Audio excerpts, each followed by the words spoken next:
Industry today is shattering records for productivity. In all kinds of industry, as for example in glassmaking, immense quantities of raw materials are transformed into goods for the market. Here, raw materials are fed into a glass furnace.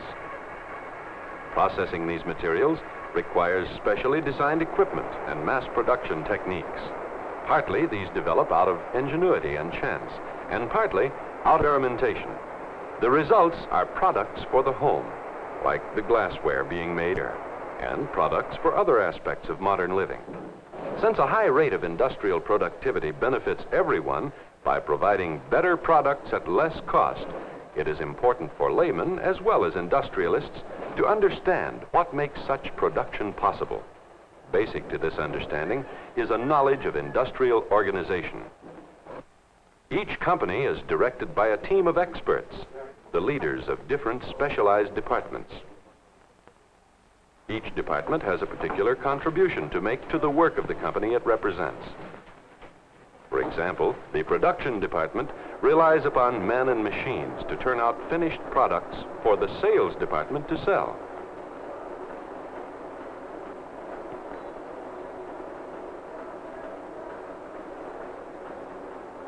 In addition to production and sales, a purchasing department buys necessary raw materials, parts, and machines, and a financial department accounts for and finances all purchases. It also takes an engineering department to design and test equipment intended to increase the daily output of each worker and decrease drudgery. But newest of all the departments to gain a position of eminence in industry is research. Research is responsible for getting reliable answers to problems that affect the technology underlying production. Setting up experiments and intelligently interpreting the data revealed by these experiments is an important part of this research, which leads to improvements in old products, development of new products, and reduced costs for consumers. Industrial research concentrates on discovering facts that can be applied. Products of research are commonplace. They could be pictured in many different settings. But because of the universal use of glass products, the glass industry is selected as background for this story of progress. Glass in its many different forms provides one of the most versatile substances ever devised by man. In the home, it takes such different forms as windows, draperies, decorations, and tableware. One of the common forms is molded glass. Molding processes are used to make bottles and hundreds of varieties of glass containers to package goods for the market. Flat glass, window panes, and plate glass are forms known to everyone. Glass is made into corrugated panels, covers to protect delicate instruments, blocks for construction, acoustic tiles to deaden sound, picture tubes for television sets. Glass can be made into panels containing electrical resistance wires that radiate heat. Whatever the kind of glass, each is adapted to some special use. Some kinds are chiefly useful in the home. Others serve industry or the professions. The properties of each kind depend upon its ingredients. Glass through the ages and until 1880 usually consisted of sand, soda ash, and limestone. Mixtures that go into modern glass contain additional substances. Each is added to produce some special quality not attained by glass craftsmen of the past. Besides changes in mixtures, improvements have been made in the machines for making glass. Ingenuity and luck have helped develop some of the modern techniques and machines, but today it takes more than ingenuity and luck to satisfy man's increasing desires. For example, here's a tumbler. It looks perfect, but let's test it. One successful test that has been devised employs polarized light. Look for strains in the glass. They show up as dark areas. Undesirable strains could lead to early breakage. But when the tumblers are annealed by slow cooling, these strains disappear. This superior product is the result of experimental work. All systematic investigations of glass are relatively recent. Otto Schott, a German chemist, is often considered the first man ever to initiate a systematic program of research in glass. Schott's experiments were planned to improve the mixtures used to make lenses. About 1880, he began his work. He added different oxides to the customary formulas of sand, soda ash, potash, and lime. His work led to improved kinds of glass. Some of his glasses, together with others developed by his successors, make possible the high degree of perfection in modern optical equipment used to provide sharp visual images. During Schott's long life and through the intervening years, research has repeatedly demonstrated its importance. All of the fundamentally new uses for glass, as well as many of the improvements in the old, have resulted from research. Today, specialists in research continue to study the effects of new materials and procedures. Here is one such specialist. Like most of the younger technologists, he has a degree in science. His knowledge of glass developed in college. Like other students, he included field trips in his training. A special interest led him to make most of his trips to glass factories, such as a flat glass plant. This is where window glass is made.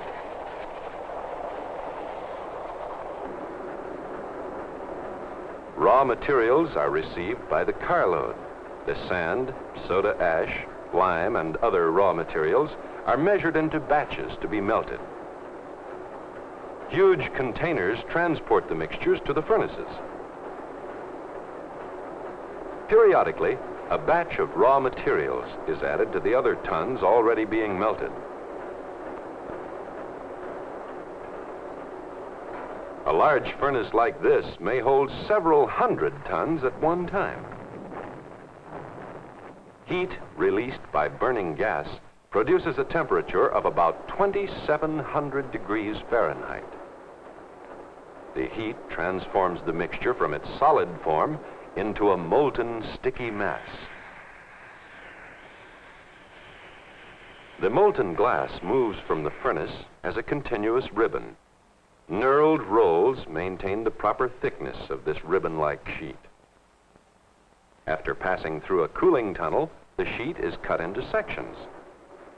These sections, to be used in windows, are clearer and better than ever before. It's difficult to imagine how life would be without this product. Almost everyone has need for window glass.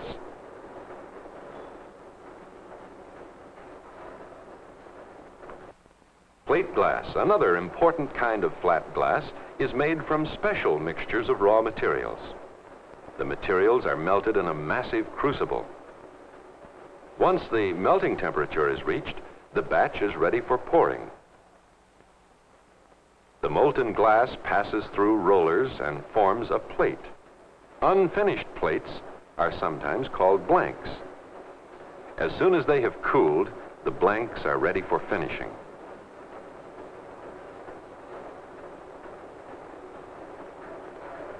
To simplify lifting and handling the large, heavy plates, glassmakers use equipment fitted with specially designed suction cups. Finishing means grinding and polishing. These processes remove any roughness on the surfaces of the rolled plate. After the final polishing, the surfaces are so flat that each is almost a perfect plane. These plates are thicker than ordinary window glass and permit vision with very little distortion. Production methods for plate glass have been improved so greatly in this century that it is now available at relatively low cost. Much plate glass is used to make automobile windows. Containers such as bottles are another type of product in use for centuries. Of course, the glassmakers of 100 years ago never saw containers like these. Making glass containers, such as bottles, is one of the most economically important branches of the entire industry. Bottles are made by blowing, as they were in the days of glass blowers. But the quality of glass bottles has been greatly improved, and the methods of production highly developed.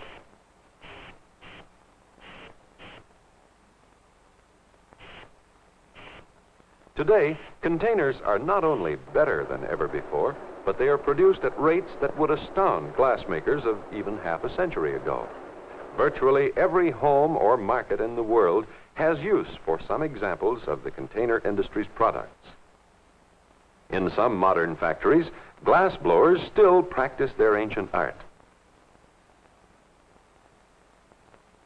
No amount of systematic research or ingenuity has yet devised machines and procedures for making certain types of glassware. Glass blowers follow techniques handed down by generations of their predecessors. Precision and craftsmanship result from long years of experience. Here, a volumetric flask is being blown by using a blow mold. Glass blowers make equipment like this flask for the laboratories of science. But like any hand operation, their output is limited. Wherever possible, machine production replaces this colorful art. Much of the laboratory ware of today is made by modern high-speed mechanical means. Even tools like these are changed as experiments reveal ways of doing the work more efficiently. Marking products like graduated cylinders requires precision machinery. The manufacturers of laboratory ware continually search for improvements, such as glassware with greater resistance to shock, new mixtures of raw materials, improved manufacturing procedures, and refinements in testing apparatus contribute to more perfect products. Most glass products have benefited from research, but some are direct results of research, such as glass blocks. Crude blocks of glass were made as far back as the days of early Rome, but such early counterparts could not compare with the quality of glass blocks today. Mass production of modern blocks is the outcome of a systematic research program begun in the early 1930s. The program was planned to perfect mixtures and develop procedures for high-speed, efficient production of blocks with unique properties. Glass blocks have opened up new uses for glass and helped make glass competitive with some of the other common construction materials. This competition favors the consumer because it offers him a greater variety of materials to select from and leads to lowered prices. It's an example of more and better products for less money, an important contribution to a high standard of living.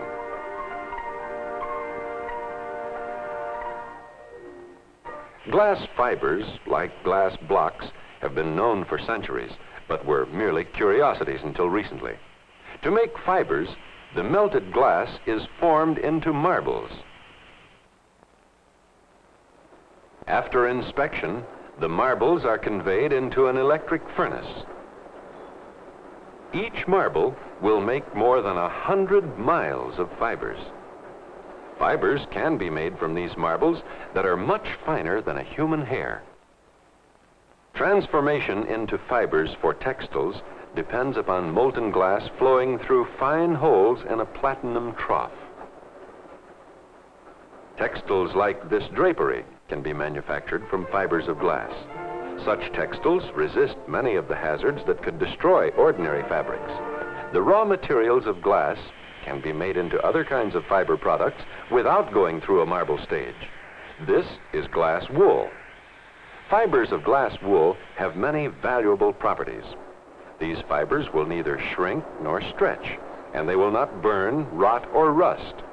The fibers can be sandwiched between layers of heavy paper to form blankets like these.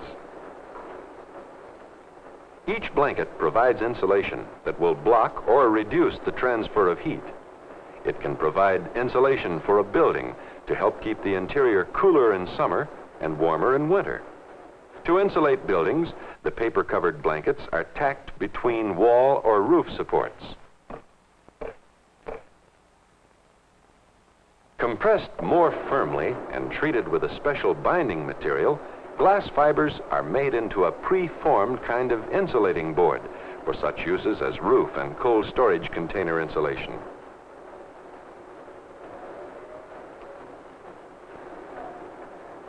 Other types of fiber wool bats are used as insulation in appliances designed either to exclude or retain heat.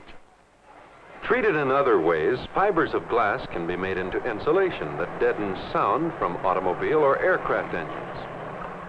Retainer mats and separators for storage batteries. Pre-formed coverings for pipes. And filters for air conditioning and forced warm air heating systems. And here is a special use. This is a bulletproof vest which contains for its armor plastic sheets reinforced with glass fibers. Vests like this have saved many fighting men from vital injury in combat. In these and other ways, research helps lead from the old to the new in glass by developing better products for modern living. The practical value of research in glass is demonstrated in many settings. For example, improved optical glass has meant improved spectacles, and improved spectacles mean greater enjoyment while reading, driving, or using our eyes in other ways. Optical glass makes possible the fine lenses of cameras. More perfect lenses for microscopes contribute to the development of virtually all the sciences. The microscope reveals objects too small to be seen by the eye alone, such as this reproductive action of a one-celled animal. Nearly all aspects of biology have profited by the use of optical glass. There is always the challenge of problems yet unsolved. For example, who will discover a cheap method of extracting aluminum from clay? An ordinary clay brick contains about 1/2 pound of aluminum, but no one knows how to extract it economically. Or who will learn to harness the power of the waves, extract more of the valuable elements in seawater, or use energy directly from the sun?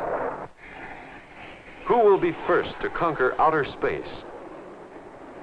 Who will be the next to convert some glass mixture into a new and unique product for the market?